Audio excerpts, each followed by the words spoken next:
type of speaker that's not so common to hear in startup events is investment banker. So it's still a mystery to me why you don't hear from more corporate people in startup events, because they're the ones buying the companies, they're the ones writing the checks, but they never invite it. It's pretty strange. But the bankers also have a very important role, because the bankers are here to help make those transactions happen, but also maximize them when they're on the sell side. So next we have George Patterson from HSBC, who will tell us more about the role of the banker in all this. So thanks for welcoming, Joe.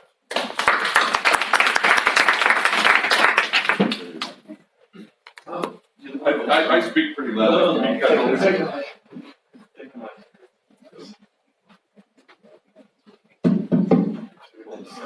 Okay. Hey, everyone. So I'm George Patterson. I'm going to start with a few apologies. The first one is I'm Australian and speak quickly. I read body language well, so if I get the sense that people can't understand me, I'll slow down. I'm a banker, so sorry for my outfit. I'd love to be in jeans and sneakers. We still use PowerPoint, not your fancy new applications that you guys tech companies always get to use.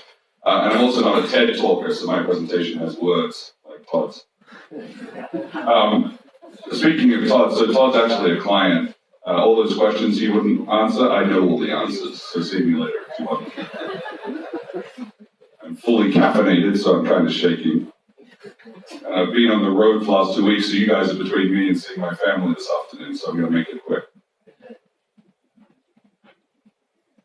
So I'll give a quick introduction. I'm going to frame this as a universal truth. Those of you with kids sometimes always ask, why do you put your socks on before your shoes? Why do you breathe in, you breathe out? Why does the sun rise in the east? Just because it does. So we're going to talk about this. This is going to be based on the universal truth of cell sites. What you need to do to get ready, then what the answer is, and then any questions that you have. So by way of super quick background, I work at HSBC, been here 3 months. I was 15 years at Lehman Barclays, then worked with Boutique the last couple of years. We're a pretty small firm, 50 billion in revenue, 200 billion in market cap. Some of you may be interested in this, where we report about 50% of revenue from Asia. Very big footprint. The acronym obviously gives that away. Contextualizing the red bar, we're, in terms of market cap, bigger than Citi, smaller than BAML, to the extent that means anything to you.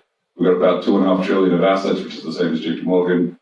And we trade above book, which in banking land means that we're doing okay. This is me. Been 20 years in banking, been doing technology, equity, debt, and M&A my whole career. New York, California, New York, London, New York again. Like I said, 15 years at Lehman Barclays and then at Code for a couple of years before I joined here. These are the guys I work with. Okay, what's the universal truth? Good companies get bought, not sold.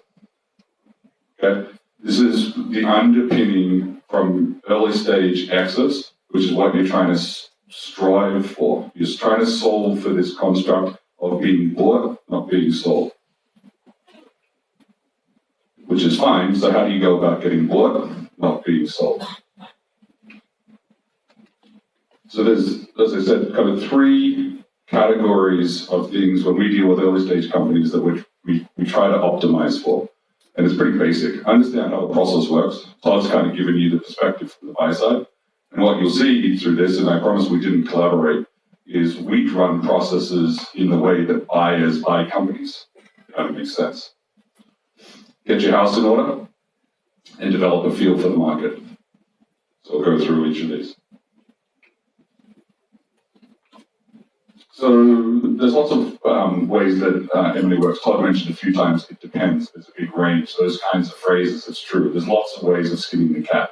In general, there's 2 formats for M&A. There's a negotiated format, where you have a one-off conversation, and there's an auction format, where you have lots of conversations in parallel. The auction format breaks down between, as you would expect, broad, where you go out to everyone, and narrow, where you try to focus on the people who are what we call the most likely buyers. Broad auction processes are what we typically refer to as cookie cutter two steps. So there's a very standard process, a sell-side process format, which is not dissimilar to how you go through buying a house. Those of you who participated or bought a house, right? Someone puts a house on the market, you submit an offer, there's some renegotiation period, and you either win or you lose. The issue with broad processes typically is they don't cater for how big strategics actually buy companies. So Todd walked you through how IBM buys companies. IBM is arguably one of the most religious about how they buy companies. And you can fill in that word with whatever you like. The fact of the matter is, if you're trying to sell a business to IBM, the best way to sell a business to IBM is the way IBM buys businesses, right? Cookie cutter two steps oftentimes don't work for strategics, and there's reasons why. So when Todd mentioned was it the green or the blue, the triangle at the top, to creating the value, someone owns that, right? So there's the corporate development function who brings in the deal, who does some of the integration. But at the end of the day, any company they buy goes on someone's P&L. The guy who owns that P&L has to advocate for the acquisition and ultimately has to wear it, right? The process of having the P&L owner being able to advocate internally and ultimately being willing to own the company, the target, on its P&L takes time. And often that takes more time than gets allowed for in a cookie cutter two-step. So when you have a bigger company, you're all familiar with financial sponsors or private equity, they can buy businesses really quickly. They can buy businesses oftentimes more quickly than strategics can for this reason. So narrow processes, on the other hand, can be structured in a very bespoke way with a lot of flexibility, achieving those three sub-bullets: best price and terms, high probability of success, and then the idea of finding the right home for a business, which is sometimes really important for founders. But most importantly, a bespoke, more narrow process can give the strategics enough time to allow their process to run so that they can actually participate. So in the world of universal truths, the sun rises in the east and sets in the west just because it does, right? You can understand why, or you can just take it as a given. The right side is, it's hard unless you're, this Microsoft deal that you referenced, unless you're really able to drive someone to do something unnatural, it's hard to bend a process that you want to design into the way that strategics buy companies.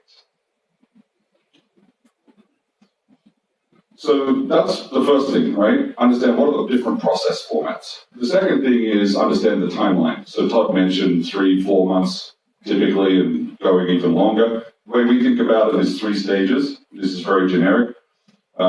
You have a preparation phase, and it can be 4 to 6 weeks. You have a marketing phase, which is also 4 to 6 weeks, and you have an execution phase, which is about the same. So net you get to 3 to 4 months, right, in a regular way process. This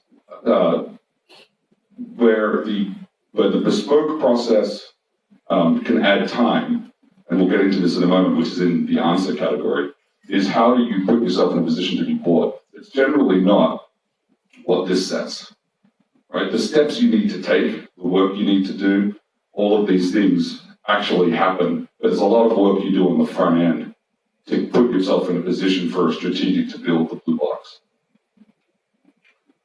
Okay, so that's the process part. So then the second and third will get your house in order and develop a feel for the market. So getting the house in order is kind of, again, common sense stuff, right? We talk about data rooms a lot. Data room is just a folder on a file server. Put all your important documents in it. Have them all in one place so they're easily accessible. Things like employee agreements, articles of incorporation, etc., etc. One of the topics we were talking about with Todd is how do you value a company, right? So oftentimes what happens is a company gets an approach from a buyer, the guy throws out a number, and the company says, oh geez, what do I do with that? Largely because they've never thought about 2 things. What's the value, point 1, and what someone would sell it for, which sometimes is different, right? So we all buy stuff all the time. People charge us a price. That's different. What we pay is different than what it's worth, right? This is the same point. In the middle one, the joke about not taking capital from VCs, which has a lot of merit for what it's worth. But that said, when you do, if you do, one of the parts about thinking about valuation is what the return expectation is of your shareholders, particularly if they're institutional shareholders. The other part is market benchmarks. We talked about that, whether it's public comps or other valuation inputs. The last part, which again feeds into the answer, if you think about this, as a founder or CEO of a business, you really should be able to develop a short list reasonably quickly of who the most likely strategic buyers are for your business. It's not to say that you have to design your company specifically to be able to be sold, although some people do that, right, which is fine. But if you think about value and exiting, right, this is in M&A, leave aside the IPO market for a moment, you've got to be able to figure out who the most likely buyer is, or group of buyers. And when you do that, that's how you feed in, and of course this won't work, to the right-hand side of the, of the narrow process. Who are you going to go to, right?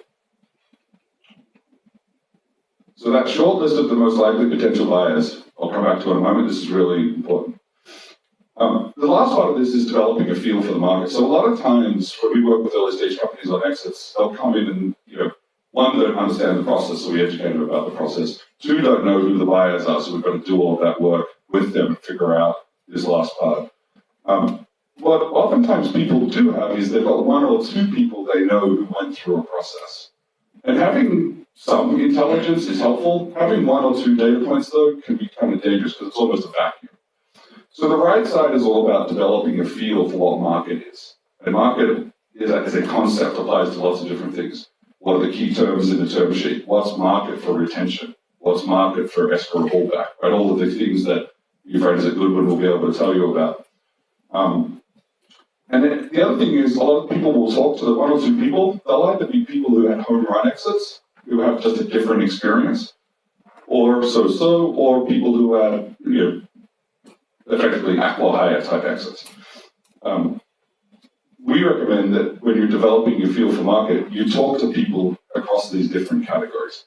You develop a real sense of where people have had really great outcomes and when people haven't had such great outcomes. And you elicit from them how their processes worked, and that helps you develop a picture for market. And that's what the bottom line says. Ask what worked, but arguably more importantly, find out what didn't work. Right? Learn from the negative experiences of other people. Okay, so here's the answer. How does a good company get bought, not sold? And Todd, as I said, we didn't collaborate, but he kind of already ruined the punchline. The idea is to approach strategics in the context of business development, as distinct from the context of corporate development.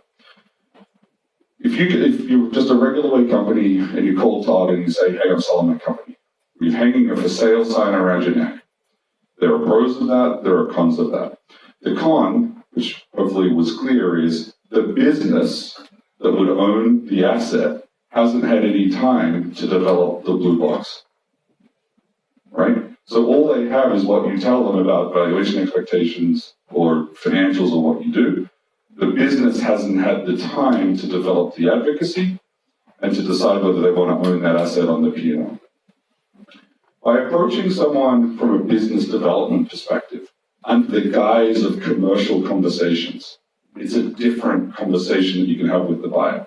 That's how both sides can figure out if an IBM owns my asset, can they take my 100 million of revenue to $1 billion of revenue, which I can't achieve by myself. It all comes back to the blue triangle. It's a great way of thinking about the business development approach. So we start at the top, and I put the 4 in brackets because, like everything, as I said before, there's lots of ways to skin the cat. Who are the most likely buyers? Develop commercial dialogue with those buyers in the ordinary course. You don't have to be afraid if you come up with a list of 5 guys and you see them at a conference. You don't have to be afraid of the fact that if you go introduce yourself, you're putting yourself up for sale. Introducing yourself to people in your ecosystem is just common sense. Right? Like you put your socks on before your shoes is common sense. Number three, and sometimes this is a hard thing for people to accept. Corporate development guys aren't shy. If they want to buy a company, they will pick up the phone and they will call and they will say, I want to buy your company. You have to believe that. There's lots of corporate development guys. The reason they're called dev guys is they like buying companies. That's their job. Accept that, again, as part of the universal truth. And then the fourth part, be flexible with respect to deal formats. So what you think may make sense is okay, but be prepared to pivot. So, I said this already, executing number 1 and 2 here, identifying the most likely buyers and develop commercial dialogue, that enables you to have a conversation without hanging up the sales sign. And there are good reasons why sometimes you don't want to actually make it clear that you're for sale. You don't want to have to explain to your employees, you don't want to scare off potential customers, and you don't want to, you can avoid having a taint of a failed process if indeed the transaction is not consummated. George, I was going to add, a vast majority of the companies we buy, we have a commercial relationship with. They're not someone that just knocked on our door. 90-something%, we are already selling their product with them in some way. All right, so when people like me call Todd on M&A, it's not, hey, we're running a process, do you want to participate? It's, hey, we are going to be running a process, right? We have a client, and we would like to socialize, make an introduction to them in a commercial context ahead of time so that you guys can get an opportunity to see if you can build that triangle. That's the call that we're making ahead of pressing go on an official process with most strategics is this guise of commercial conversations.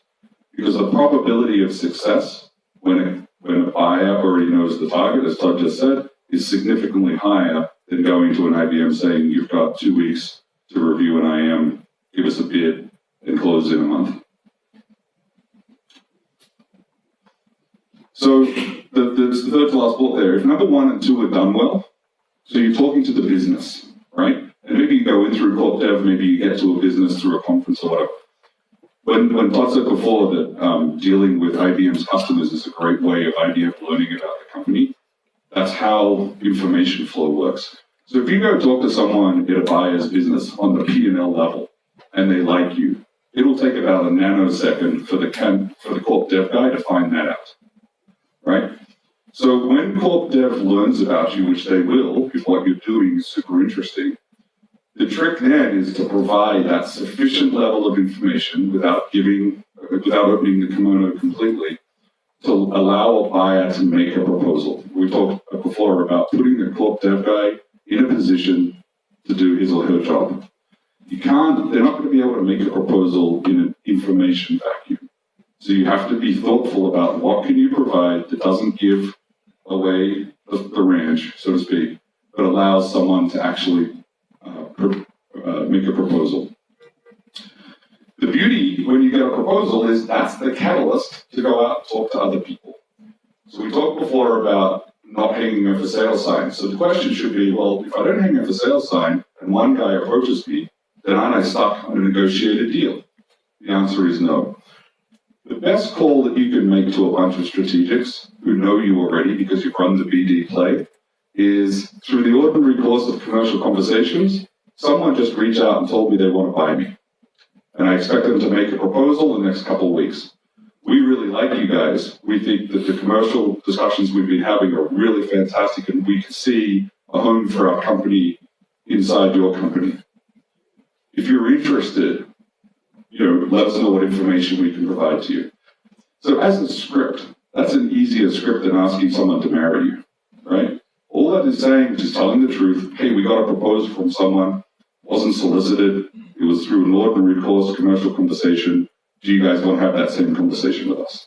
That puts you in a fantastic position to create the competitive dynamic that you want to maximize value, terms, all those other things I had in the previous slide, without hanging up the sales sign around your neck. And then I mentioned the last point already. The beauty of the biz dev process versus a corp dev process is if you don't sell, you're not tainted, right? And this is something that if you're not concerned about this, it's something that always you should be thinking about. Because that can have impacts on employee morale, on customer relationships, etc. Yeah, my kind of comment there, George, one of my favorite things is company approaches us and says, we're for sale. You have 3 weeks to respond to this IOI and commit and submit an offer. And we look at them and we just say, no way. And we've got a committed offer where you're going to miss out on this fantastic opportunity. Doesn't happen. And then 6 months later, they come back and they say, oh, are you still interested? Then we have a very different conversation.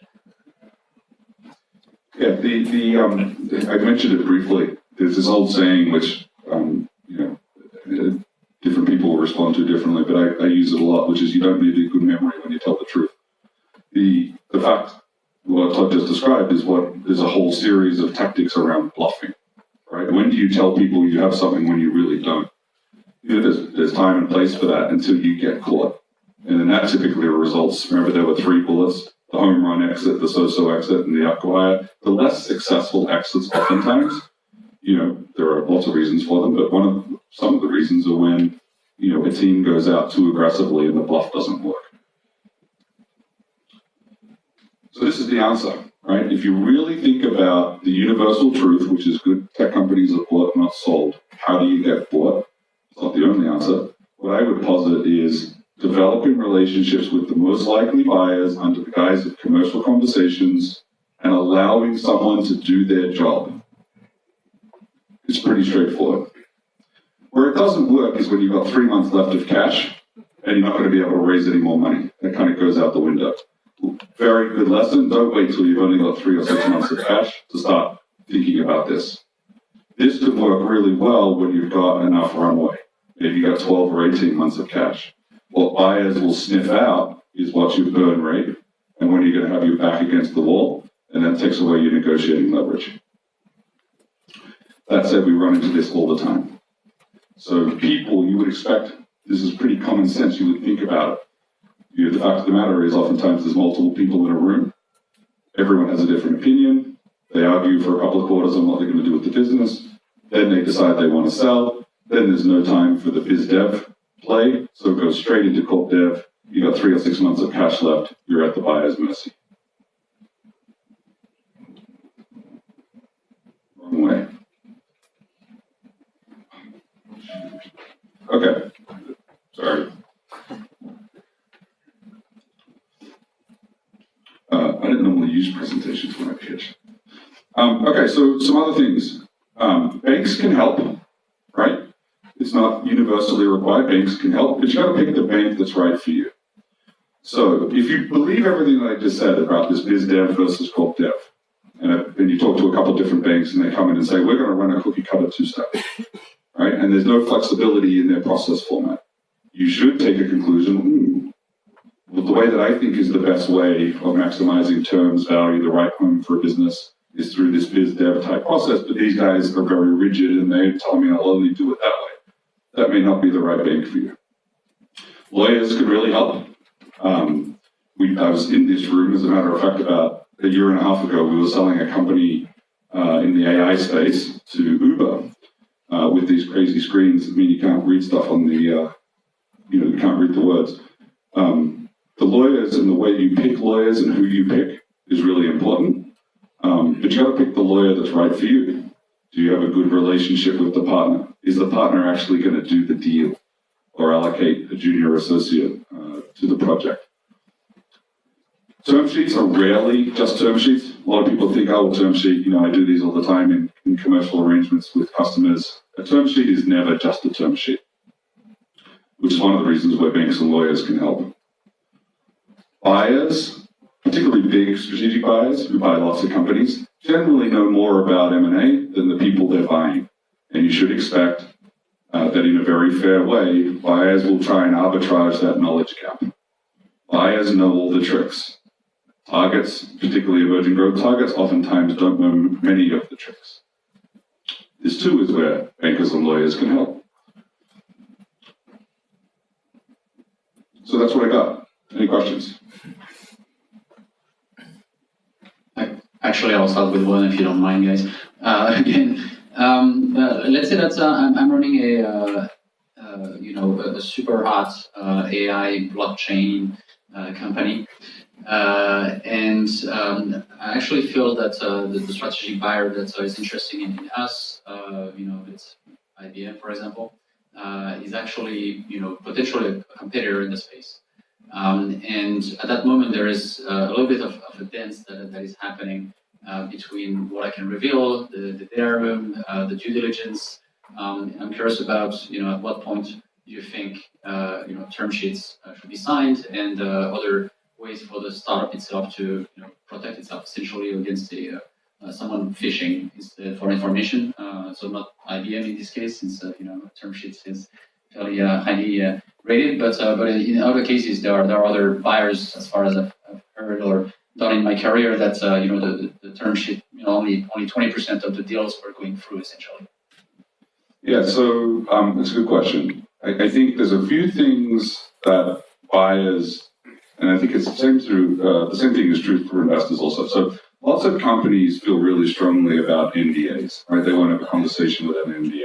What a lot of people on the other side of the table will say is, why are you so concerned about looking in the rearview mirror, protecting what you've done versus looking forward? So Benchmark, for instance, I think this is pretty widely known. They won't take a meeting if an entrepreneur forces them to sign an NDA.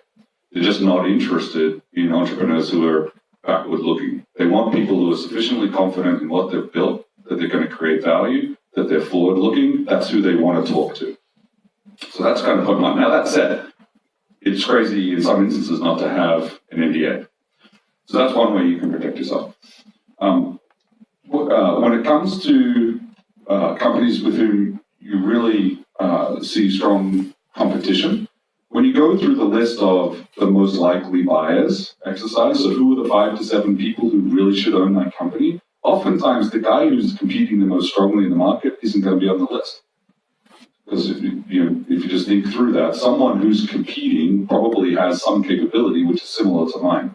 So the reason for that guy to buy it is either to shut me down or shut their own thing down. If it's the latter, there's value in that, right? There's companies that buy companies all the time because their product is better. They buy it, they shut down what they were doing, and then the target becomes their next generation product. A lot of times, to that point, if you're really concerned about the competitive dynamic, you go to the other guys first, under the guise of commercial conversations, to see if you can get them to lean in first, make the proposal, and then you keep the competitive guy to the last minute. So then you've already got a deal you'd be willing to do, and you're giving that guy a last look. The last part, which is why, again, banks and lawyers can be helpful, not to pitch our own wares, is that definition of market gets a fuller picture when you hear it from all the people in the ecosystem. So if you talk to your lawyer, your banker, your accountant, and all your friends who've sold companies, you'll get a pretty good picture of who drops from term sheet to close, who doesn't actually close. And from time to time, there are companies who generally show up on that list, and it's like a cycle. And the reason it's a cycle is, once you become well known from not closing a term sheet, people don't call you anymore. Then you close every deal, and then you start. So it's like everything. It's like mood swings, right? Sine wave.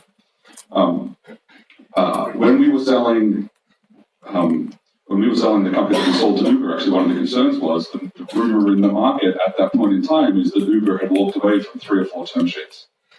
One of the concerns of the entrepreneurs was that they're going to leave us at the altar. So sometimes you need to understand the picture, and then you need to read the body language really well to figure out, is someone really looking to close or are they fishing? Sure.